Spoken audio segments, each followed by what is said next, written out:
الحمد لله رب العالمين والصلاة والسلام على سيد المرسلين وخاتم النبيين وأفضل المرسلين نبينا محمد وعلى آله وصحبه ومن تبعه بإحسان إلى يوم الدين. أما بعد، باب الوضوء من النوم إلا اليسير منه.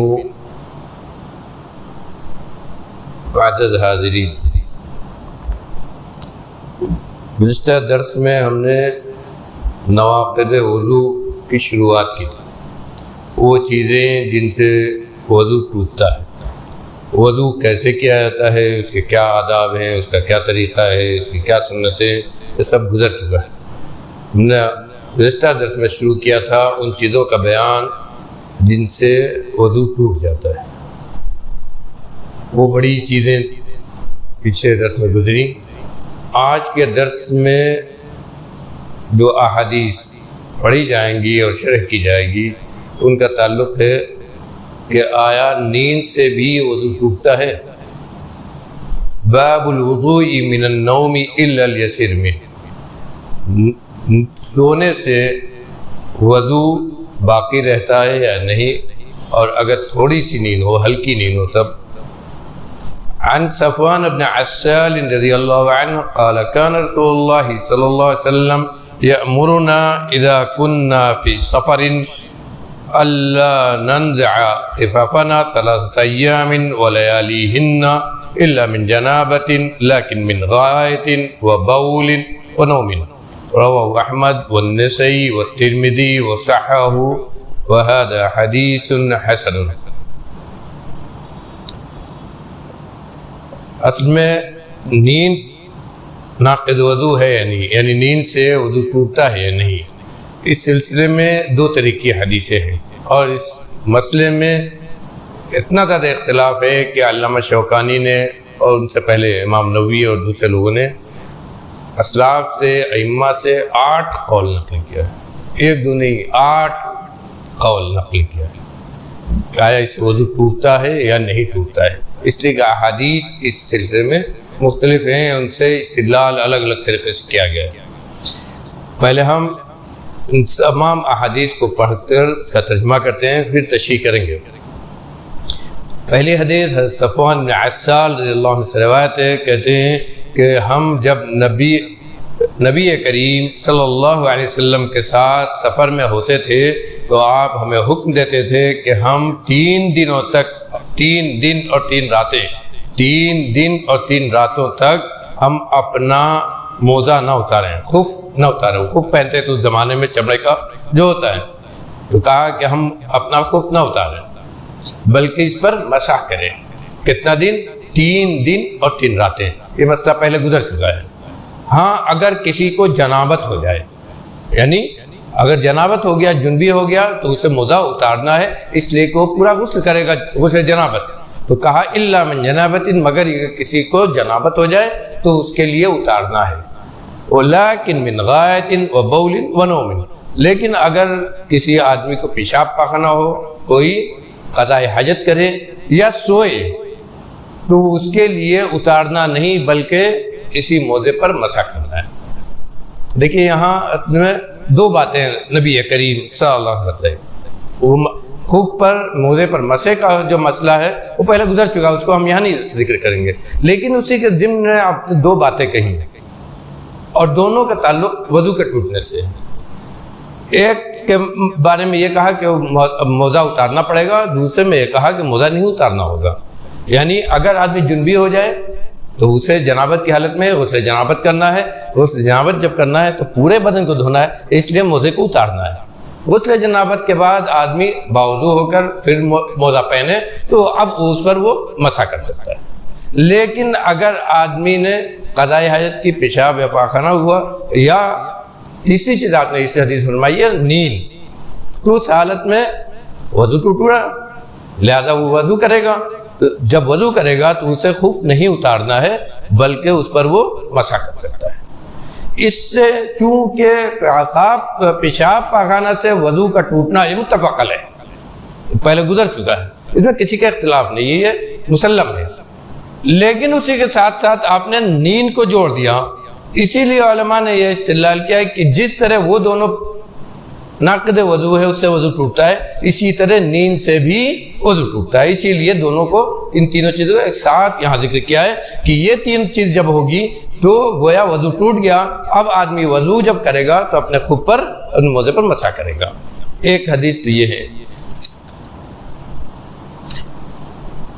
دوسری حدیث حضرت علی رضی اللہ عنہ کی ہے، عن علی رضی اللہ عنہ قال قال رسول اللہ صلی اللہ علیہ وسلم العین وکاء السہ فمن نام فلیتوضا. وعن معاویہ رضی اللہ عنہ قال قال رسول اللہ صلی اللہ علیہ وسلم العین وکاء السہ فاذا نامت العینان استطلق الوکاء.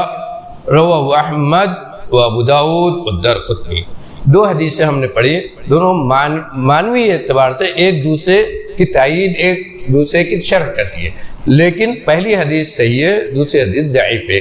معنوی طور پر چونکہ دوسری حدیث کی تائید پہلی حدیث کے معنی سے ہوتی ہے، اس لیے اس کو بھی ذکر کیا.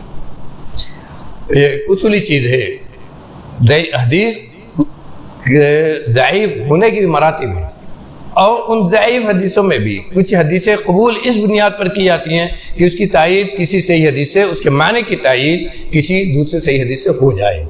اسی کے ہم معنی کوئی حدیث صحیح حدیث مل جائے تو اس حدیث کو قابل عمل مانا جاتا ہے.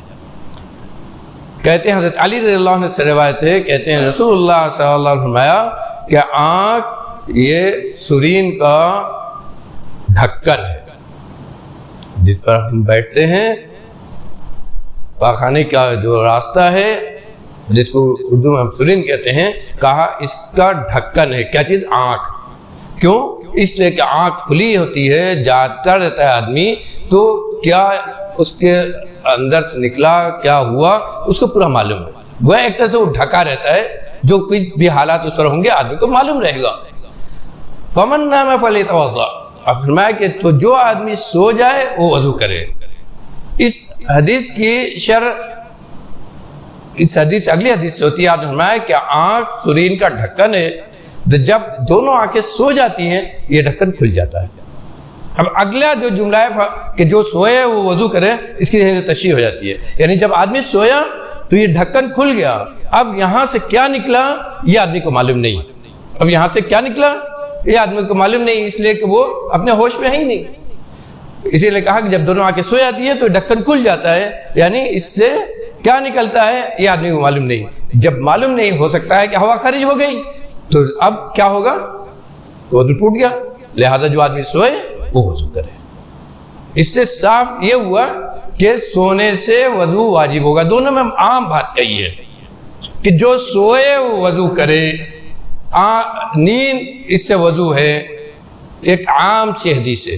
اور اسی وجہ سے ایک قول علماء کا یہ ہے کہ نیند سے وضو ٹوٹ جاتا ہے، جیسی بھی نیند ہو، ہلکی ہو، بھاری ہو، لمبی ہو، چھوٹی ہو، بیٹھ کر ہو، کھڑے ہو کر ہو، سو کر ہو، چت لیٹ سویا ہو آدمی، جیسے بھی حالت میں سوئے، عام بالکل نیند آئی چاہے جھپکی ہی آئی، وضو ٹوٹ جائے گا. اسی حدیث سے ایک کچھ لوگ یہ کہتے ہیں. اب آگے دیکھیے دوسری حدیث کیا ہے. عن ابن عباس رضی اللہ عنہ، اسی کے برخلاف، عن ابن عباس رضی اللہ عنہ قال بت عند خالتي میمونة فقام رسول الله صلی اللہ علیہ وسلم فقمت الى جنبه الايسر فاخذ بيدي فجعلني من شق الايمن فجعلت اذا اغفيت ياخذ بشحمة اذني فقال فصلى 11 ركعة رواہ مسلم. یہ حدیث صحیح مسلم کی ہے. اسی کے ہم معنی الفاظ صحیح بخاری میں بھی ہیں، لیکن یہاں الفاظ مسلم کے ہیں. حضرت عبداللہ بن عباس رضی اللہ عنہ اپنی نبی کریم صلی اللہ علیہ وسلم کی رات میں آپ کے ساتھ سوئے اور آپ کے ساتھ نماز پڑھی، اسی کا ذکر کیا ہے. لمبی حدیث ہے، اس میں سے ایک ٹکڑا یہاں پر ہے. تو پوری کیفیت انہوں نے بیان کی ہے کہ نبی کریم صلی اللہ علیہ وسلم کیسے نماز پڑھتے تھے، اور یہ بھی بیان کیا ہے کہ آپ رات میں 11 رکعت پڑھتے تھے. لیکن یہاں جس مقصد سے اس حدیث کو ذکر کیا ہے تو اسی مقصد سے متعلق جو لفظ ہے صرف اسی کو ذکر کیا ہے. کہتے ہیں حضرت عبداللہ بن عباس کہ میں اپنی خالہ حضرت میمونہ کے پاس، حضرت میمونہ رضی اللہ عنہ ام المومنین حضرت میمونہ رضی اللہ عنہ عبداللہ ابن عباس کی خالہ ہوتی تھی، کہا کہ میں اپنی خالہ حضرت میمونہ کے پاس سویا، بہت چھوٹے تھے اس وقت، زیادہ سے زیادہ 9 سال 8 سال 9 سال کے رہے ہوں گے۔ تو رسول اللہ صلی اللہ علیہ وسلم کھڑے ہوئے رات میں نماز پڑھنے کے لیے، میں بھی کھڑا ہوا، اور کہاں کھڑے ہوئے نہیں جانتے تھے، بچے تھے، کہا بائیں جانب میں کھڑا ہو گیا۔ تو نبی کریم صلی اللہ علیہ وسلم نے نماز ہی کی حالت میں مجھ کو اپنے ہاتھ سے پکڑ کر بائیں جانب کر دیا۔ یہیں سے مسئلہ لوگوں نے نکالا ہے کہ جب 2 آدمی ہو نماز پڑھیں جماعت ہو تو مقتدی امام کے دائیں جانب کھڑا ہو، کیونکہ آپ نے وہ بائیں جانب تھے پکڑ کے دائیں جانب کر دیا۔ کہتے ہیں اسی میں ذکر حدیث میں کہ نماز کے دوران آپ نے بہت لمبی نماز پڑھی تھی، ذکر کرتے ہیں کہ بہت ہی لمبی نماز پڑھی تھی، یہاں تک کہ میرے ذہن میں آنے لگا کہ میں چھوڑ کر ہٹ جاؤں۔ تو کہتے ہیں کہ اسی نماز کے درمیان ایسا ہوتا تھا کہ مجھ کو اونگ آ جاتی تھی، کھڑے جب بچے تھے کہا کھڑے اونگ آنے لگتی، تو جب اونگ آنے لگتی اور نبی کریم صلی اللہ علیہ وسلم کو لگتا کہ میرا سر ہلنے لگا تو میرے کان کی لو پکڑ کر ہلاتے تھے، جاگ جاؤں گا۔ اور کہتے ہیں اس کے بعد آپ نے 11 رکعت پڑھی۔ یہاں دیکھیے اسی لفظ کے لیے ذکر کیا ہے، اونگ آنے لگتی تھی نماز میں، نیند کی ایک شکل ہے، لیکن وہ نماز چھوڑ کر الگ نہیں ہوتے تھے، گویا اس اونگ سے ان کا وضو نہیں ٹوٹتا تھا، اس اونگ سے ان کا وضو نہیں ٹوٹتا تھا۔ اسی مقصد سے اس کو ذکر کیا ہے کہ اونگ سے اتنی نیند سے اور نماز کی حالت میں یہ نیند ہو، اتنی نیند ہو تو اس سے وضو نہیں ٹوٹتا ہے۔ ایک یہ نماز کے درمیان ہوا، یہ نماز کے درمیان ہوا کہ نماز کے درمیان اتنی نیند آئی جو اونگ جیسی ہو، آدمی کھڑے ہو کر نماز پڑھ رہا ہے اس کو اونگ بھی آ رہی ہے تو اس سے وضو نہیں ٹوٹتا ہے اور آدمی نماز ایسی باقی ہے۔ دوسری حدیث ہے نماز کے باہر آدمی بیٹھا ہو اور اس کو اونگ آئے، لڑکے اس کا سر، تو کیا اس سے وضو ٹوٹتا ہے؟ یہ بھی نیند کی ایک کیفیت ہے۔ انس رضی اللہ عنہ قال کان اصحاب رسول اللہ صلی اللہ علیہ وسلم ينتظرون العشاء الآخرة حتى تخفق رؤوسهم ثم يصلون ولا يتوضؤون رواہ ابو داود۔ یہ حدیث بھی ایک لمبی حدیث ہے، اسی کا مختصر ہے۔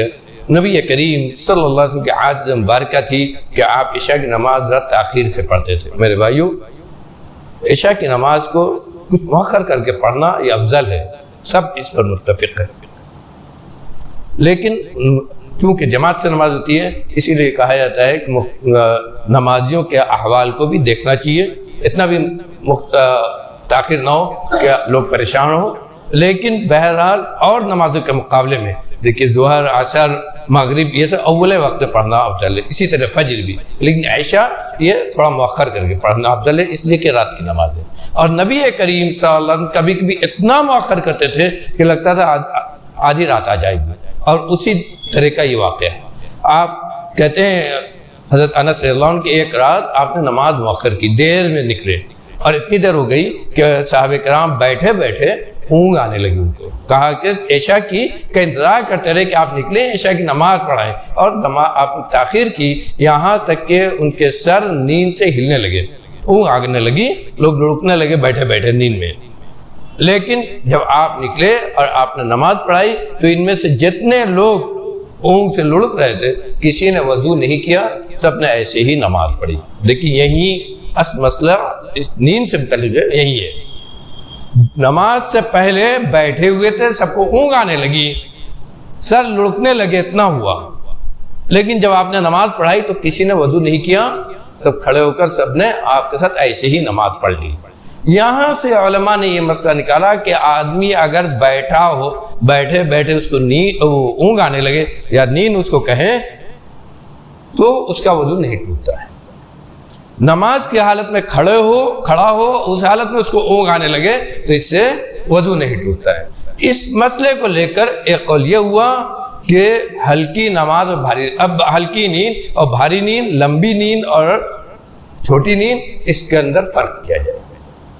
اسی لیے علماء کے درمیان اس میں بہت زیادہ اختلاف ہے، اور میں نے کہا کہ 8 قول ذکر کیا گیا ہے۔ ایک قول یہ ہے کہ نیند سے مطلقاً نماز وضو ٹوٹ جاتا ہے، مطلق نیند آئی وضو ٹوٹ جائے گا۔ ایک یہ ہے کہ نیند سے وضو ٹوٹتا ہی نہیں ہے، ناقض وضو نہیں ہے، جیسی بھی نیند ہو، جیسی بھی نیند ہو، لیٹ کر آدمی سویا ہو، بیٹھ کر سویا ہو، کھڑے ہو کر سویا ہو، چت سویا ہو، پٹ سویا ہو، اس سے کچھ مطلب نہیں۔ نیند آئی تھوڑی یا زیادہ وضو ٹوٹ جائے گا۔ اور ایک قول یہ ہے، زیادہ تر علماء کا ہے کہ وہ فرق کرتے ہیں دونوں قسم کی حدیث کو دیکھ کر کہ اگر ہلکی نیند ہے تو وضو نہیں ٹوٹے گا، بھاری نیند ہے تو وضو ٹوٹ جائے گا، کم ہے تو نہیں ٹوٹے گا، زیادہ ہے تو ٹوٹ جائے گا، کھڑے ہو کر سویا ہے، بیٹھ کر سویا ہے تو نہیں ٹوٹے گا، لیٹ کر چت لیٹا ہے یا پیٹ کے بل لیٹا ہے، لیٹا ہوا سو گیا تو وضو ٹوٹ جائے گا، اس طرح۔ اور یہ الگ الگ ائمہ سے کئی قول ہیں۔ امام احمد سے 3 قول ہے، امام مالک سے 2 قول ہے، امام ابو حنیفہ سے یہ ہے، ایک قول ہے کہ نیند سے وضو ٹوٹ جائے گا، نیند سے وضو ٹوٹ جائے گا۔ کس صورت میں؟ آدمی لیٹ کر سویا ہو، چاہے پیٹ کے بل اور چاہے چت۔ اگر بیٹھے بیٹھے سویا ہے یا کھڑے کھڑے اس کو اونگ آ گئی ہے تو وضو نہیں ٹوٹے گا۔ لیکن اس سلسلے میں علماء اہل حدیث کا جو موقف ہے، امام شوکانی نے بھی اس کو اختیار کیا ہے، شیخ ابن باز اور بہت سارے جدید دور کے علماء نے بھی، اور ہمارے محدث علماء جن کو ہم کہتے ہیں، مولانا عبد الرحمن مبارک پوری، مولانا عبد اللہ مبارک پوری اور اس طرح کے علماء جو ہیں، ان سب کا یہ قول ہے، اور حدیث کی روشنی میں یہی سب سے زیادہ مضبوط بات ہے کہ نیند بنفسی ہی نیند اس سے وضو نہیں ٹوٹتا، یہ ناقض وضو نہیں، یہ اس کو ناقض وضو نہیں کہیں گے، یہ وضو توڑنے والی چیز نہیں کہیں گے۔ اصل کیا ہے؟ آدمی کی عقل محفوظ ہو۔ آدمی اگر پاگل ہو جائے اور کچھ پاگل رہے، اس کا ہوش نہیں ہے، پھر تو جب ہوش میں آئے گا تو اس سے کہا جائے گا پھر سے وضو کرو، وضو نہیں رہا۔ تو جب آدمی سوتا ہے تو اس کی عقل چلی جاتی ہے، جب سوتا ہے تو ہوش میں نہیں رہتا ہے، اور جب عقل نہیں رہی تو معلوم نہیں کہ کیا نکلا کیا نہیں نکلا۔ پیشاب بھی ہو جاتی ہے آدمی کو نیند میں اگر کمزور ہے مثلا تو، اور اسی طرح ہوا بھی نکل گئی نیند میں، نہیں معلوم ہوگا۔ تو اگر ایسی بھاری نیند آدمی لیٹ کر سویا کہ اس کو معلوم نہیں لمبی نیند ہو گئی یا بہت لمبی نہیں بھی ہوئی، ایسی نیند رہی کہ اس کو اپنا ہوش نہیں معلوم، اسے نہیں معلوم کہ نیند محل میں کیا ہوا، تو اس کا وضو ٹوٹ جائے گا، لیکن اگر آدمی جیسے میں بیٹھا ہوں ایسے بیٹھا ہے، کا سرین دبا ہوا ہے، پیچھا دبا ہوا ہے، اس حالت میں ہوا کے نکلنے کا امکان کم ہے، اور اس حالت میں آدمی سوتا ہے تو نیند ہلکی ہوتی ہے، جھپکی کی طرح نیند آتی ہے۔ ایسے اگر آدمی سوئے اور جھپکی آئے تو وضو نہیں ٹوٹے گا۔ بنیادی چیز جو شیخ الحدیث مولانا مبارک پوری نے لکھا ہے کہ اصل چیز یہ ہے کہ عقل آدمی کی باقی ہے کہ نہیں ہے، اصل چیز یہ، اس کی یادداشت، اس کی عقل، اس کا دماغ کام کر رہا ہے۔ اگر ایسی حالت نیند میں ہو جاتی ہے، اس کو لگتا ہے یہ ہمیں اپنے خود فیصلہ کرنا ہے، غور کر لیجئے، اس کا ہمیں خود فیصلہ کرنا ہے کہ یہ نیند ہماری، اس سے وضو ٹوٹا کہ نہیں۔ اور جہاں تک چت سونے کا معاملہ ہے، اس میں کوئی فیصلہ نہیں۔ اگر آدمی چت سویا ہے اور گہری نیند سو گیا تو اس کا وضو ٹوٹ جائے گا، اس میں کوئی اختلاف نہیں۔